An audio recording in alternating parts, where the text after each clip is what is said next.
And welcome, everyone, to this Leaders Top Impact Companies speaker series. I'm your host, Kevin Edwards. I'm the president here at Leaders. And today, folks, we've got the number 2 company here on the Leaders Top Impact Companies list, the CEO of Salas O'Brien. Please give a warm welcome to Mr. Darin Anderson. Darin, thanks for coming on today. Kevin, great to be here, bud. Look forward to the conversation. Of course. Well, we've had plenty of conversations in our past and the work that Salas O'Brien, of course, a sponsor at Leaders Unite, which, by the way, is coming up next week. Just excited for everyone who is coming to the event. I see a lot of attendees in the room who will be there. So what a great opportunity to get here just a week in advance and talk about impact here today, folks. That's what we like to do here at Leaders. Darin, let's maybe just, before we dive in, I just want to, in forum fashion for the community here, we just want to get a quick one-word check-in. For people in forum, and especially in the forums I'm moderating, they're going to be laughing like, man, why does Kevin always do a one-word check-in?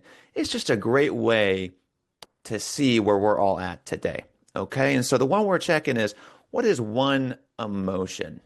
Okay, what is one emotion that you're feeling as it pertains to your business? It's kind of hard. Well, I say it's easy today. Very much grateful. Grateful, one, to be alive, grateful for my partners, and grateful for my family.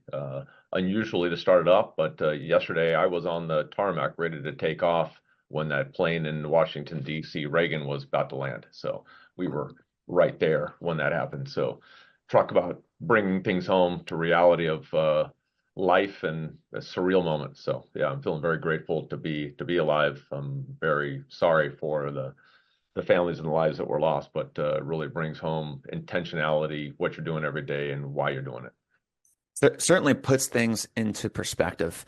For the audience out there, let's put it in the chat. What's one word? That was Darin's word. What was one word for you? And I think our intention here, again, impact to us is simply transforming lives. We want you to walk away with a new word when you leave here today. We're going to learn a lot about employee ownership. We're going to learn a lot about impact, how it's transforming lives, how it's making a difference. And of course, it's really important we learn from CEOs who have actually done it before versus people who are trying to sell you something. So Darin's got a lot of different multiple perspectives on employee ownership.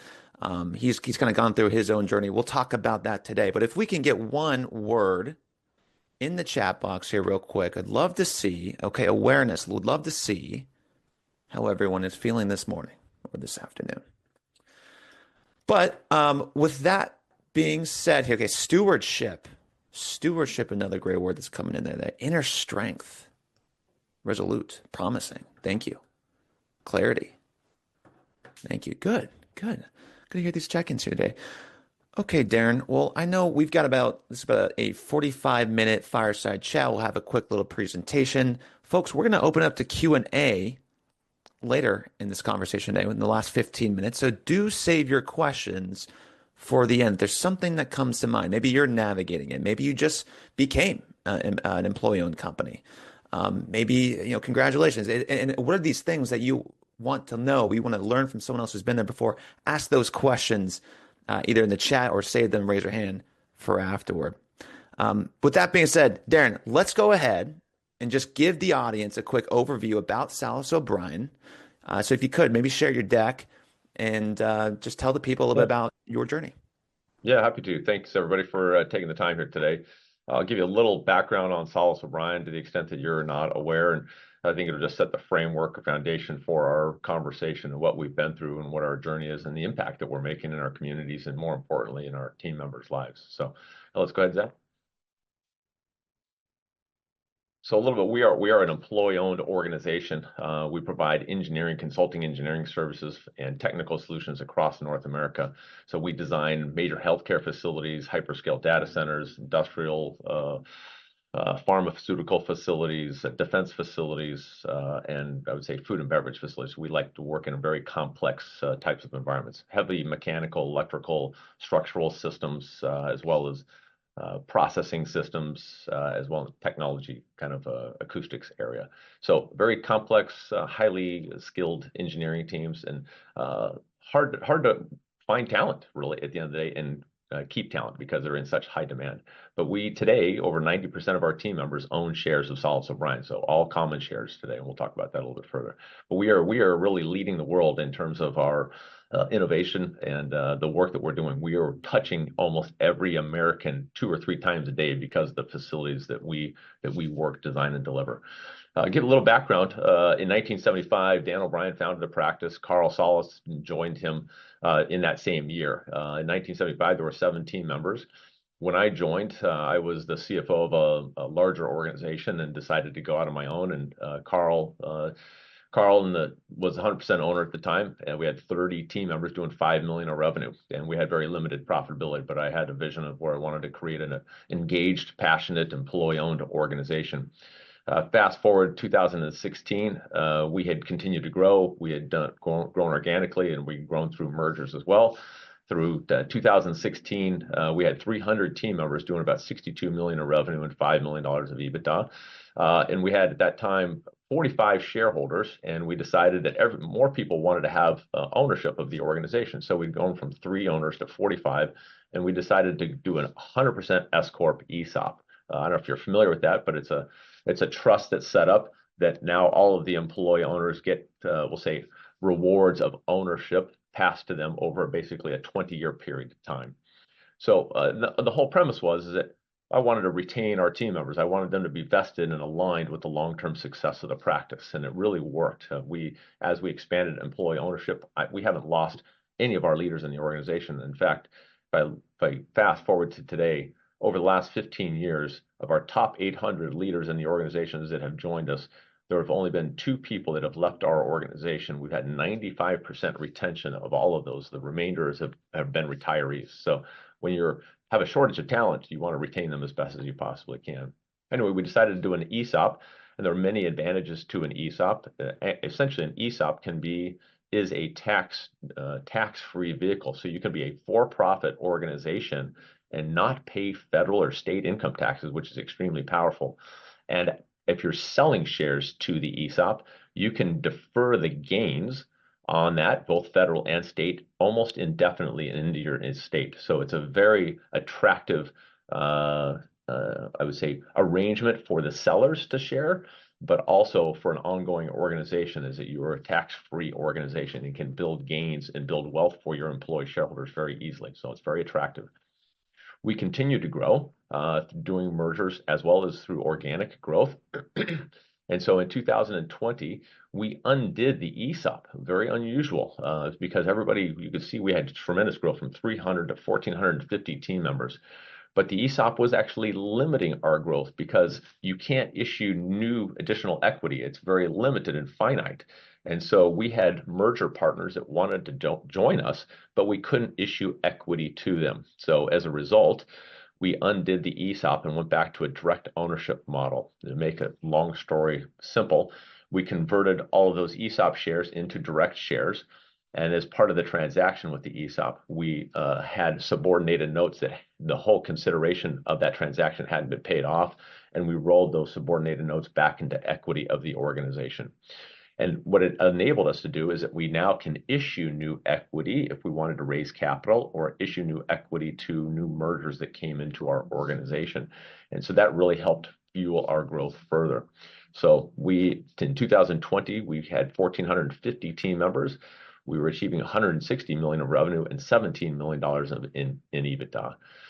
So now fast forward to today, we've got 3,850 team members in the organization doing $800 million in revenue and $121 million of EBITDA. And so if you're looking at this, what is most amazing, I think, is that we have continued to improve. We've grown significantly through mergers, through organic growth, become a leader in North America, but we're even more profitable than we've ever been before.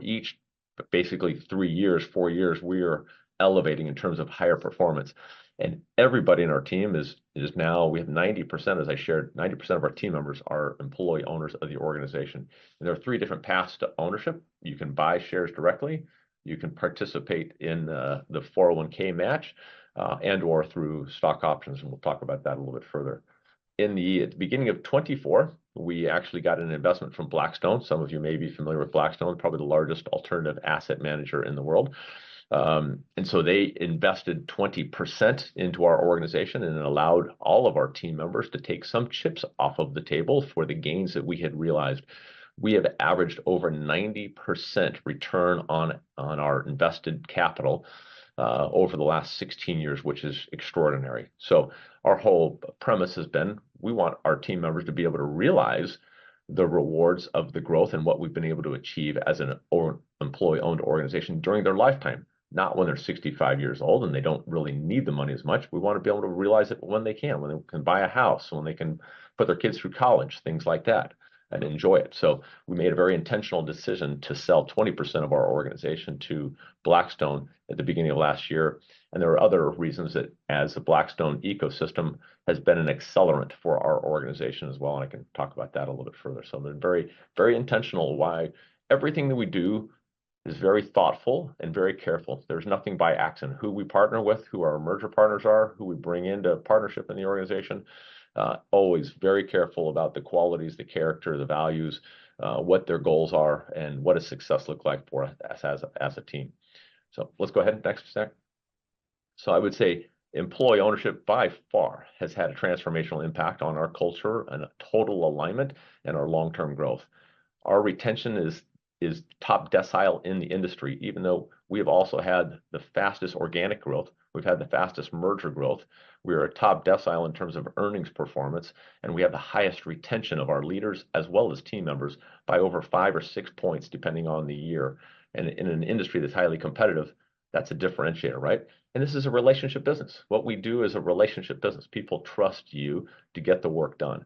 So at the end of the day, my job as the CEO is I want to make sure my team members are engaged. I want to make sure that they know that this is the place, there's no better place for them than here. And that because they're employee owners, they know two things, that they are doing great work and they're going to be rewarded intrinsically for it. We've got people who care immensely about them as people, want to see them grow professionally, but that the rewards, not just intrinsically, but also financially, are there. So our teams are broken, our organization is broken down into teams, and they know that they can control their bonuses based on how that team performs. So it's not based on what the whole organization is doing, but what their team does. And they want to contribute to that team's performance. So first it's the team qualification, and then what are the individual contributions to the team performance? And then we're all tied into how the overall organization does. So last year, after 800 plus million of revenue, we had over 60 plus million dollars that was shared between our teams that was just selling work. So there's high rewards for us to be sharing work between the organizations, but also highly aligned with how you do your specific contributions to the overall team performance. Hopefully that gives you a little perspective. So our team definitely thinks like owners. I know they work harder than most other organizations do, because they know that their equity is real, and they know that if they're working diligently and they're thinking, they all think like owners, they act like owners as well. And it's very pervasive across our organization. There's no question. Highly accountable, highly dedicated team for sure. So as I mentioned, we have 3 different places each year. Everybody has an opportunity to purchase shares, all the same shares, all common shares, the same shares that I have, the same term structure agreement. Our whole approach is everything is transparent. Everything we do is open. Everybody sees all the financial statements. They know everything that's going on in the organization. There's nothing that's hidden. So you can buy shares at the beginning of the year, same as everybody else. The match, 401k match, happens at the end of the year. And then about the top 20% of our team members have the ability to participate in the stock option program for kind of more sweat equity. Let's go next. So this is one of our leadership and technical conferences in Chicago. It was our last one. We had 350 of our top leaders come for networking, skill building, it's technical training, white paper presentations, soft skill development, team building, leadership workshops, negotiation training, all of those types of things, and really more just getting to know one another even better and building relationships even further. But it's very energetic, very electric, I would say. We have our next one coming up in April in Denver, which will have about the same number of team members across the organization. But it's just a great vibe. Yeah, and a lot of this we've already talked about, so I won't go on. But our team members are all in it for the long term. aligning interests in every way. It's always, for me, it's always been about aligning interests and making sure that we're celebrating each other throughout this. This, from my perspective, I have a vested interest in making sure all of our team members, that my job is to make sure all of our team members are engaged, they're enthusiastic, we're delivering exceptionally well, and that we're all being rewarded for the work that we do. Next. You can see some of the stats here. We actually got 3,800 team members today. We've had the last 2 years, 93, 92% team member retention, 90 plus locations. We've got 95% retention of our 800 leaders across over the last 15 years, which is amazing. You can see over on the side, we've had this last year, we actually had 45% growth in 2024, 40% in 2023. And just, really an exceptional performance in an industry that grows on average 3 to 4% a year. Our performance has consistently been 40+% growth and highest decile in terms of earnings performance. Let's go next. Yeah, I mean, I think I'm a huge believer, obviously, in employee ownership and alignment. I sleep well at night. At the end of the day, it's just good business. I sleep well at night knowing none of my leaders are going to call me the next day going, hey, I've decided to leave to, XYZ Corporation. There's just nobody there's no better place to be. We're achieving better performance. We're working on the coolest projects, and everybody's a vested owner. It's really exciting. So I think that's probably it. Zach, any more? Yep. There we go. Hopefully, framework for everybody. I appreciate you sharing that. I think gives everyone some context into Salas O'Brien, the journey of employee ownership. What kind of struck me was how intentional you are about every decision in the company and how that really attracts employees or companies that you're going to acquire and looking for that values alignment. Let's just stay there really quick. What is it that you look for in new employees that might be the same as you look for in new companies that you're acquiring or people that you want to work with? Are there similar common traits, values? What are those? 100%. Yeah, very common traits. And the mergers, I would say, have been an exceptional tool for us to find great leaders and talent. But I would say that they're very much the same common characteristics. It is always starts with the passion for what they're doing. I have to see the passion and the care for everything that they do in their lives, whatever they dedicate themselves to. If you're just showing up and checking the box, thank you very much. That's not for us. So that's first and foremost. And they have to show the long-term dedicated application towards that. It's not like they're leaving every 2 or 3 years to do something else. You see a pattern of people who have been doing something for 10 years, 15 years, 20 years, and they are all in. And what I found is that why we did our first merger is that I'll give you a quick story. In our business, engineers are pretty conservative. They're risk averse. And most people are that way, but engineers are probably more, the second standard deviation, if you want to say. So we had an opportunity with one of our clients, AT&T. We were one office at that point in time, and we had an opportunity to go up to the Northwest. That the client said, hey, I've got a bunch of work for you up there. And so I asked 5 of my leaders, who, by the way, are still in the organization today, 17 years later. I said, hey, would you guys be willing to pick up your families and start a new office up there? And they're like, we got kids who are brand new in school. We don't want to pick up. It seems that's a lot to start a new office. We're going to pass. I'm like, okay, it's too bad. So I said, let's go try to recruit for somebody. The people that I wanted show the characteristics that they were on the sidelines. They'd only been in places for 2 or 3 years. I said, those are not the people that I'm going to trust with our new client up there. I don't believe in them. They don't show the same characteristics that the rest of our leaders do. And so after 1.5 years, we couldn't even open a new office. And so I said, gosh, we've got to go find an organization where the talent and leaders are already there in place, and that together we can combine our experience. We can be a better governed organization. We can elevate each other. We can share common ownership and together be a more formidable force. And so we did. We dated a group for about 1 year. I call it a dating process. We dated for 1 year to get to know one another, did our diligence on one another, and they were very cautious. 3 of the 5 partners were all in pretty quickly. 2 of them had gone through a bad merger or acquisition. We call them mergers from a philosophy of partnership. They'd gone through bad acquisitions. They'd seen people losing their jobs. And so there was a lot for us to cover. Ultimately, they got on board and we decided to do the merger together. And it's been fantastic. That team has grown 7x since we joined together. Those 5 principals are still in the organization today. And a junior person who was 2 years out of school is now leading that group, is elevated into the senior leadership group. So it's been tremendous in terms of partnership. We learned so much from them. They learned from us. We got better together and we became a stronger, better organization. The clients that they were working with, we doubled, tripled in size because now we were seen as a more formidable force. We had more resources to draw from. So it was just a win-win-win for everybody. In any merger that we've done, it's every merger always has to go from a place of it has to be better for both teams, both organizations, and all the people in both organizations. We've never let anybody go. It's a bad vibe, right? And you at the end of the day, I look at you have to be 100% referenceable in all that you do. And I probably didn't appreciate that as early back then as I do now. We today have 100% track record of success in our mergers. Everyone has grown. You've heard the retention of our leaders. And so I can give a list to everybody that has merged in our organization. I go, you talk to any one of them. They're going to give you the same story. Darin and the team have done everything and more that they said they were going to do. They've been honorable in every way. I can't imagine that we would have worked. I wish we had done it earlier, right? And the rewards that we've been able to realize together have been extraordinary.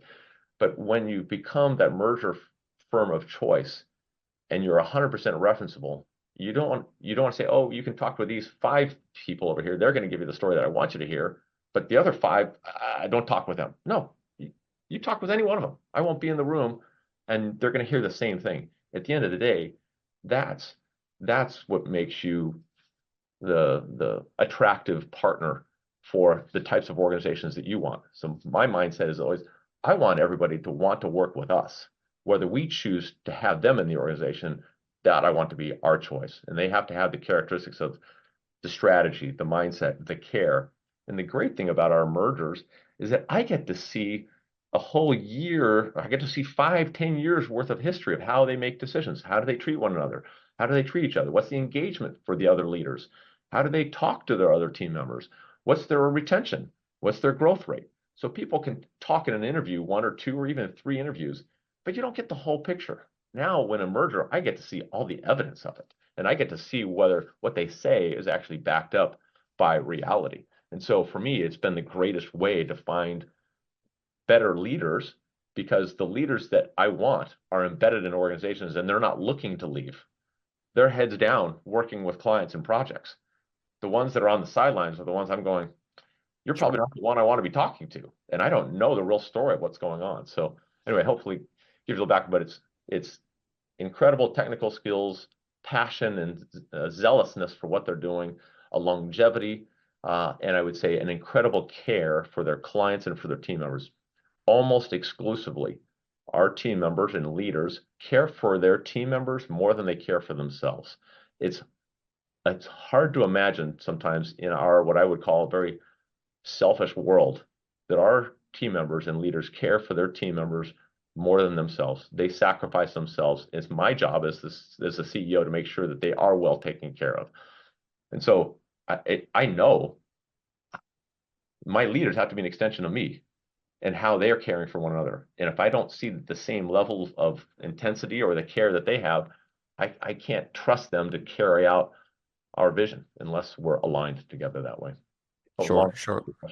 No, absolutely. Well, thanks for sharing a little bit more about the integration and the dating period, as you mentioned and referred to. My question now is around the learning curve when you do acquire and a new business becomes part of your business.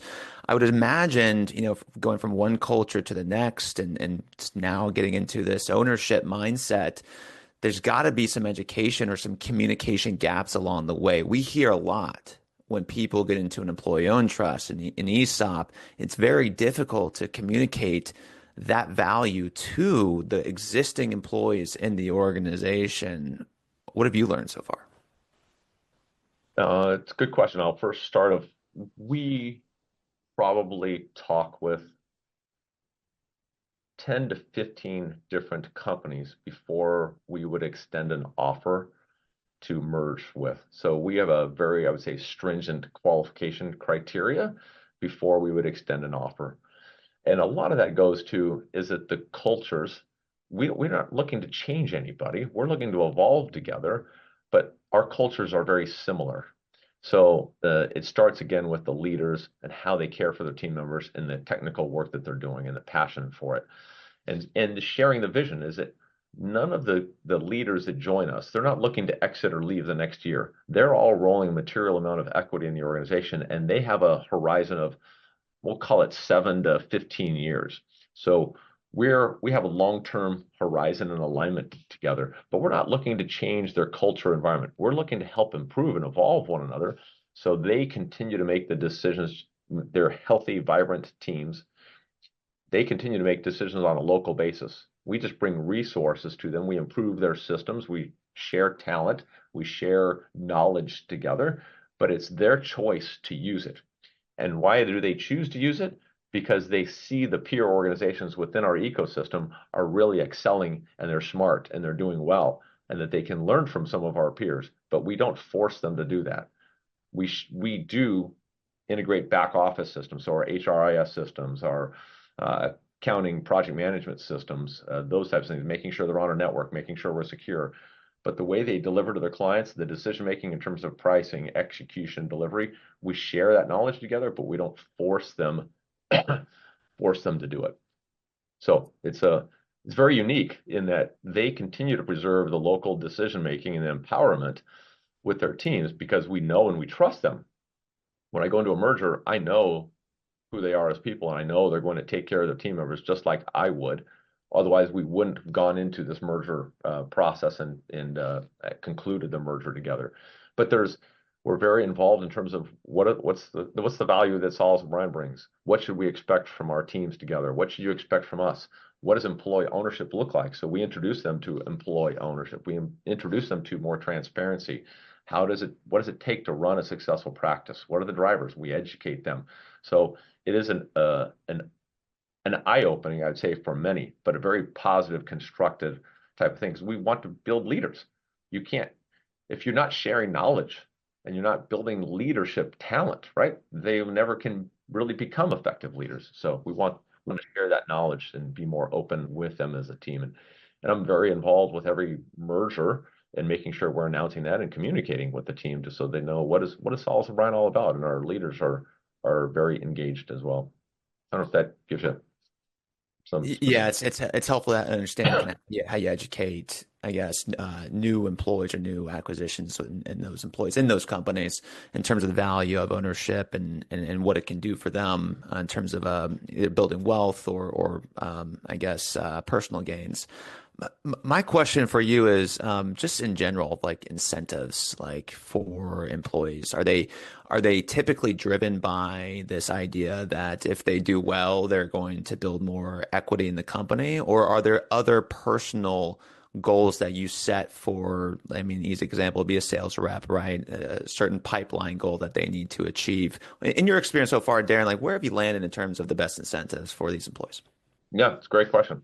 It's funny you say that. Up until probably 2 years ago, we really never did a budget.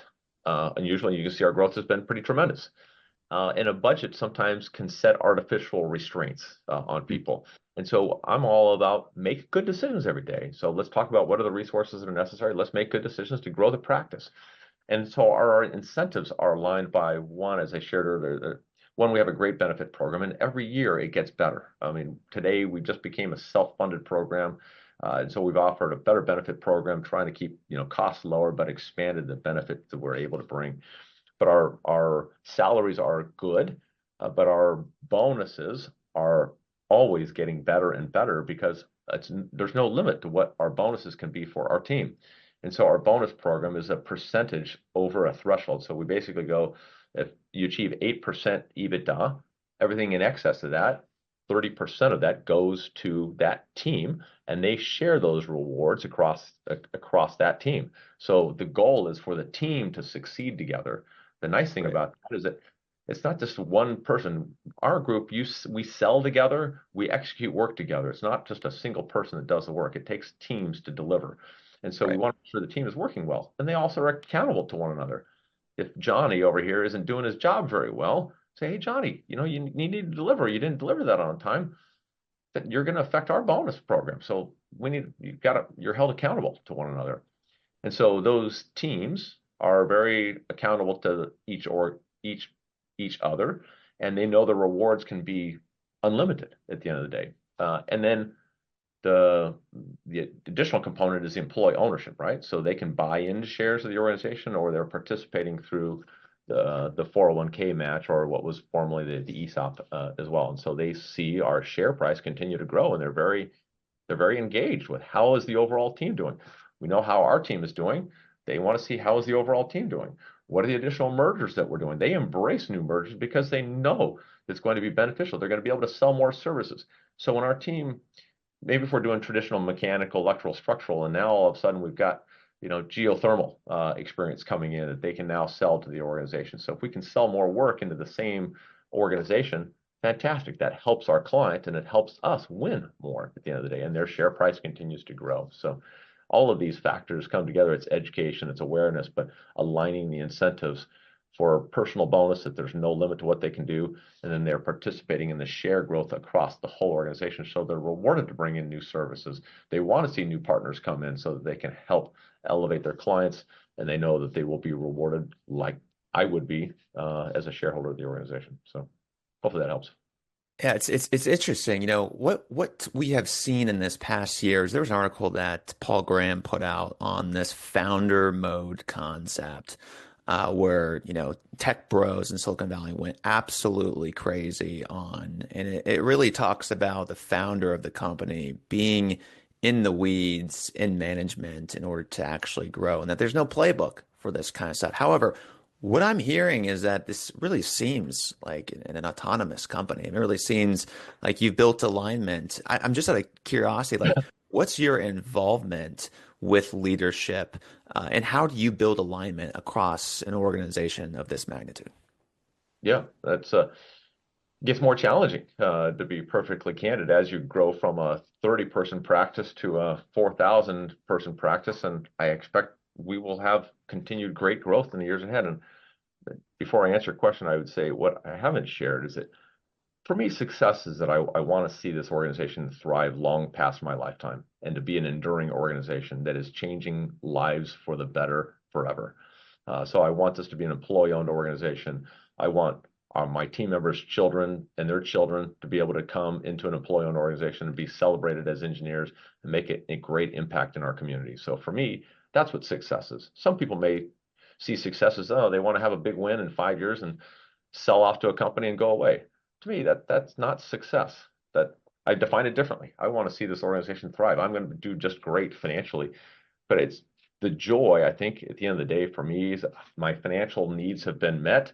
And now the joy is seeing more people thrive in our organization and seeing that perpetuate. I go, that's kind of legacy building. That's excitement for me. So a very intentional focus on what does success look like. And so I want to find leaders who have the same mindset, who want to build a model organization, that not just in the engineering space, that we can be the model for which others are governed by, but by what everybody else can look at and go, man, why are we not following what Salas O'Brien is doing, right? They have such engagement. They're thriving. They're doing so well. What's their secret sauce? And that others can learn by what we're doing, because nothing we're doing is rocket science. I mean, we work on NASA projects, but we're not NASA scientists. We're not rocket scientists. We're just doing good work every day, right? Helping support other people's missions. Sure. Well, Darren, I So know we got another 34 people on the call who I'm sure are very interested and inspired to learn and at least explore ownership in their own respective businesses. So, folks, if you're listening out there, could you please maybe just prepare and think about a few questions that will open it up for conversations here in about 8 minutes. I just want to prepare you mentally before we get to that 45-minute mark. Darren, let's maybe talk a little bit more on that note of legacy, of significance versus success. Like, when did you get to that point? When did you get to that point where, it wasn't just about the dollar sign at the end of the day? How do you define success? And when you talk to other business leaders about obviously the growth of Salas O'Brien, what are other things you also try to mention in there that defines how you define success? Yeah, no, I appreciate that. That's a great question. Uh, I would say in the first 5 to 10 years that I was running the practice, it was really survival. I was just trying to make sure that we were executing. We were not highly profitable, and we were just trying to build a size and a scale where we were not seen as the little guys. We were competing against the large, the Jacobs and the Fluors and other organizations, but we were being told by our clients that we were doing great work, but man, why would we not choose these other groups that have way more resources and have greater depth? And so it was really just trying to make it work and scraping along. And then we finally started attracting, other partners, and people believed in us and what we were trying to realize, and joined the organization. And that was empowering. And then we really started executing, and our clients really go, I love working with you. Now, man, you've got some size and scale. I'm going to give you some more projects. And the momentum just started building. We're like, whoa, shoot, check it out. We're really growing. And you know what? We've had great retention. And wow, our share price is growing. And then we started doing more mergers. More companies were attracted to what we were doing and realizing it. And they're like, wow, this is a personal organization, and I really like the people, and I want to be a part of this. This is exciting. This is fun. I'm trusting in you, Darin, and the rest of the leaders. Let's go. Let's build this. And then I think probably right after we kind of did the ESOP in that range, I was like, wow, this is going to be a sustainable long-term practice. We got something legit here. This is exciting. And I started seeing some really strength of leadership that was convicted, going, yeah, let's go. It was exciting. And I think today, there's no doubt we have more vibrancy than any other organization in our space I know today. And there's no limit of what we can do. And I think it's just always staying humble, staying focused, taking care of the people, doing the right things every day that we've done, and making sure that our teams, you got the right people, the right leaders who are never compromising the values that have made us so strong, because is what will continue to make us a great organization. Uh, I'm glad you shared that because a lot of people think that as you continue to grow, eventually you're going to sell your soul, right? You're going to sell out. The culture is going to diminish. Your thoughts on that? Yeah, it's easy to do. It can be very alluring. I mean, look, we've had countless offers and proposals to sell the whole organization, and could have walked away and done extremely well and been living on a beach.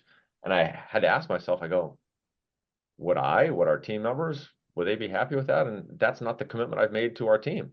So we make democratic decisions for the long-term endurance of the organization and success. And to me, that is what it's all about. There have been, I would say, maybe there are moments in time where I would say it's more important to making sure that everybody is participating in the growth of the organization to ensure the longer term success, right? There's an inflection point going, oh, I can take more chips off of the table, but why would I do that? And so long ago, I just go, man, everybody wants to be a part of the organization because they really appreciate the environment they're at, and they're really excited about what we're doing. And everybody is going to gain much more if we are all participating in the rewards together. And it's been so much the case. And at this point in time, I'm getting older, and I don't know how much longer my runway will be, but I want to keep doing it as long as I am relevant and can continue with the same level of energy and a passion that it needs to run an organization of this level and complexity. And so finding the right leaders who can fit into roles to continue to press the organization is kind of the challenge for us. Is always that continuity and leadership transition, something that always got to be thinking about. And something may happen to me. Shoot, who knows? So you always got to be ready, right? And that's that leadership continuity. We have more capable leaders who understand our values and what we're all about today than ever before, and that's exciting to me. I know our organization will do well for the long term. There's no doubt about it. Well, I mean, it seems like leadership for this organization is absolutely imperative. It's been a single factor to your growth and really what you look for in individuals. To you, like, what is your definition of a real leader? Oh man. A real leader is incredibly passionate, tremendously caring, visionary, courageous, and will always do the right thing at the end of the day, and always makes a decision that considers everybody in the organization and their clients. And they can look in the mirror. I always say, look in the mirror, and I go, my parents who unfortunately passed away, I go, if I was fully transparent, nobody was asking the decision, my parents were looking at me going, would they be proud of the decision I was making? And for me, that's it at the end of the day. Fantastic. Well, Darren, thank you so much for just spending an hour out of your day with the Real Leaders community here today.